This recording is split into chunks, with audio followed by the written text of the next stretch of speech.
ആയിരക്കണക്കിന് വർഷങ്ങൾക്ക് മുമ്പ് ഇരുണ്ട അസുര സാമ്രാജ്യത്തിൽ രംഭ എന്ന ശക്തനായ രാജാവ് വാണിരുന്നു. ഒരു ദിവസം അയാളുടെ കണ്ണുകൾ നദിക്കരയിൽ മേയുന്ന ഒരു എരുമയിൽ പതിഞ്ഞു. അവളുടെ സൗന്ദര്യത്തിൽ മയങ്ങി രംഭ ഒരു പോത്തായി രൂപം മാറി വനത്തിൽ അവളോട് താമസമാക്കി. ഇവരുടെ സമ്പർക്കത്തിൽ മഹിഷാസുരൻ എന്ന ശക്തിശാലിയും ഭയങ്കരനുമായ ഒരു കുഞ്ഞുണ്ടായി. മഹിഷാസുരൻ്റെ ജനനം വിചിത്രമായിരുന്നു. അവൻ പകുതി മനുഷ്യനും പകുതി പോത്തുമായിരുന്നു.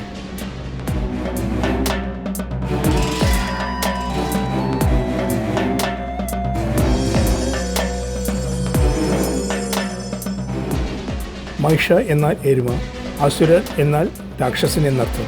അമ്മയിൽ നിന്ന് ഒരു കാട്ടുപോത്തിന്റെ ശക്തിയും പിതാവിൽ നിന്ന് രാക്ഷസന്റെ ദുഷ്ടതയും ജന്മനാ ലഭിച്ച അയാൾ എപ്പോഴും തിന്മയും സംഹാരവും ചെയ്യാൻ ആഗ്രഹിച്ചു. അമരനാകാനുള്ള പ്രതീക്ഷയിൽ മഹിഷാസുരൻ ബ്രഹ്മാവിനെ ധ്യാനിക്കാനും പ്രാർത്ഥിക്കാനും തുടങ്ങി. ഭക്ഷണവും ഉറക്കവും ഇല്ലാതെ കഴിയാനുള്ള അചഞ്ചല മനസ്സോടെ വർഷങ്ങളോളം തപസ് ചെയ്തു. ഭൂമി കുലുങ്ങി, ആകാശം ഇരുണ്ടു. അനന്തമായ കാലത്തിനു ശേഷം അയാളുടെ പ്രാർത്ഥന ഫലിച്ചു. ഒടുവിൽ ബ്രഹ്മാവ് അയാളുടെ ഭക്തിയിൽ സന്തുഷ്ടനായി അയാൾക്ക് മുന്നിൽ വന്നു. മഹിഷാസുര, നിന്റെ ഭക്തിയിൽ ഞാൻ സന്തോഷിക്കുന്നു. ഇഷ്ടമുള്ള ഏത് വരം വേണമെങ്കിലും പറയൂ. ഹേ ബ്രഹ്മദേവ, എനിക്ക് അമരനാകണം. അത് അസാധ്യമാണ്. ജനിച്ചവരെല്ലാം മരിക്കണം. ഇതാണ് പ്രപഞ്ച നിയമം. മഹിഷാസുരൻ തെല്ല ആലോചിച്ച ശേഷം പറഞ്ഞു, പ്രഭോ, ഞാൻ മനുഷ്യരാലോ ദേവരാലോ കൊല്ലപ്പെടാതിരിക്കാനുള്ള ഏതെങ്കിലും ഒരു വരം തരാമോ? എനിക്ക് മരണമുണ്ടെങ്കിൽ അതൊരു സ്ത്രീയുടെ കൈയാൽ മാത്രം ആവണം. ഒരു ധീരനായ അസുരനായിരുന്നു. ഒരു സ്ത്രീയാലും താൻ കൊല്ലപ്പെടില്ലെന്ന് നല്ല ബോധമുണ്ടായിരുന്നു. ബ്രഹ്മാവ് ഒരു നിമിഷം ആലോചിച്ചു. ഈ വരത്തിൽ ഒരു പോരായ്മയുണ്ടെന്ന് അദ്ദേഹത്തിന് അറിയാമായിരുന്നു. അതുകൊണ്ടാണ് ആ വരദാനം ചെയ്തത്. വരം ലഭിച്ച മഹിഷാസുരൻ്റെ അഹങ്കാരവും വർദ്ധിച്ചു. അയാൾ തൻ്റെ ദുഷ്കർമ്മങ്ങൾ തുടർന്നുകൊണ്ടേയിരുന്നു. അസുര സൈന്യത്തെ ഒത്തുചേർത്ത് ഭൂമിയിലും മനുഷ്യരിലും ആക്രമണം തുടങ്ങി. തൻ്റെ വഴിയിൽ കണ്ട ഏതൊന്നിനെയും നശിപ്പിച്ചുകൊണ്ട് കൊന്നുതള്ളി.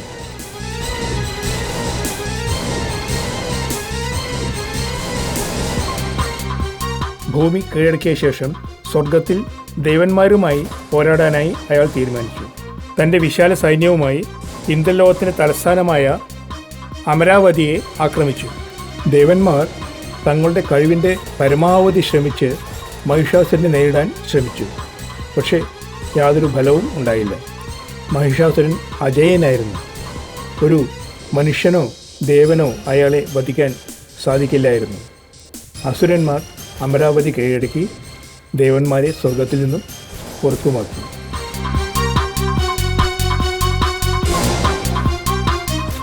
ഇന്ദ്രൻ സഹായം തേടി ബ്രഹ്മാവ്, വിഷ്ണു, ശിവൻ എന്നിവരുടെ അടുത്തേക്ക് ഓടി. ബ്രഹ്മാവ് അവരെ വരദാനത്തെക്കുറിച്ച് ഓർമ്മപ്പെടുത്തി.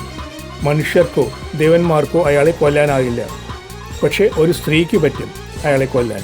പക്ഷേ 3 ലോകങ്ങളിലും ഒരു സ്ത്രീക്കും ഈ മഹിഷാസുരനെ നേടാനുള്ള ശക്തി ഉണ്ടായിരുന്നില്ല. അങ്ങനെ ഒരു അതിശക്തയായ സ്ത്രീയെ സൃഷ്ടിക്കാൻ അവർ തീരുമാനിച്ചു. ത്രിമൂർത്തികൾ കണ്ണടച്ച് തങ്ങളുടെ ഊർജം കേന്ദ്രീകരിച്ചു. അവരുടെ ദിവ്യശക്തിയുടെ സംയോജനത്താൽ ആകാശത്തൊരു ഉജ്ജ്വല പ്രകാശസ്തംഭം പ്രത്യക്ഷപ്പെട്ടു. സൂര്യനെ പോലും മങ്ങിപ്പിക്കുന്ന തരത്തിൽ അത്രയും തിളക്കമുള്ളതായിരുന്നു. ഇതിൽ നിന്നാണ് ദേവന്മാർ ദുർഗാദേവിയെ സൃഷ്ടിച്ചത്.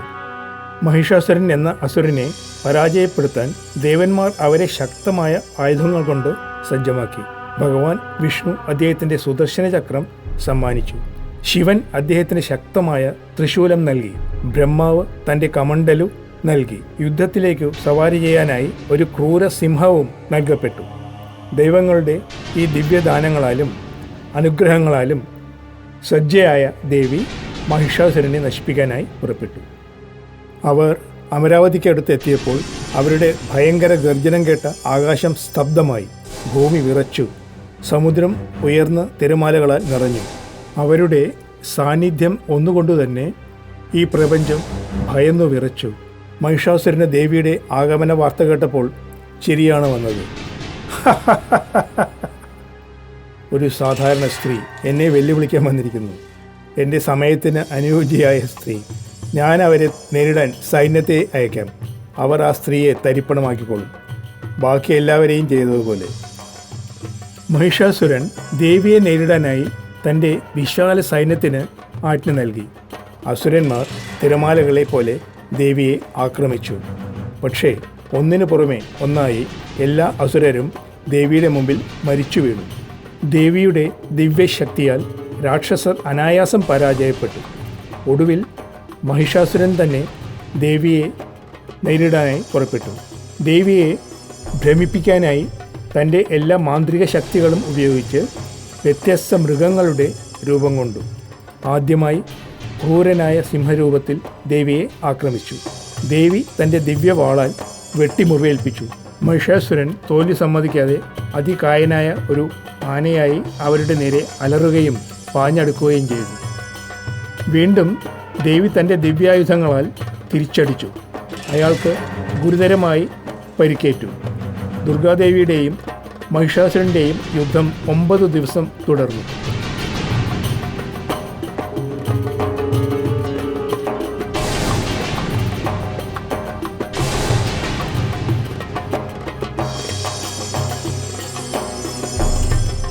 പത്താം ദിവസം മഹിഷാസുരൻ ഒരു ഭീമാകാരനായ പോത്തിൻ്റെ രൂപത്തിൽ ദേവിയെ ആക്രമിച്ചു.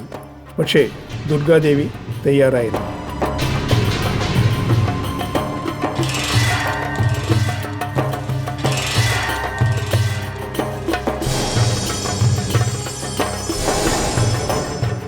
വിദഗ്ധവും ശക്തവുമായ ഒരു നീക്കത്തിലൂടെ അവർ ത്രിശൂലത്താൽ അയാളെ കുത്തിവീഴ്ത്തി.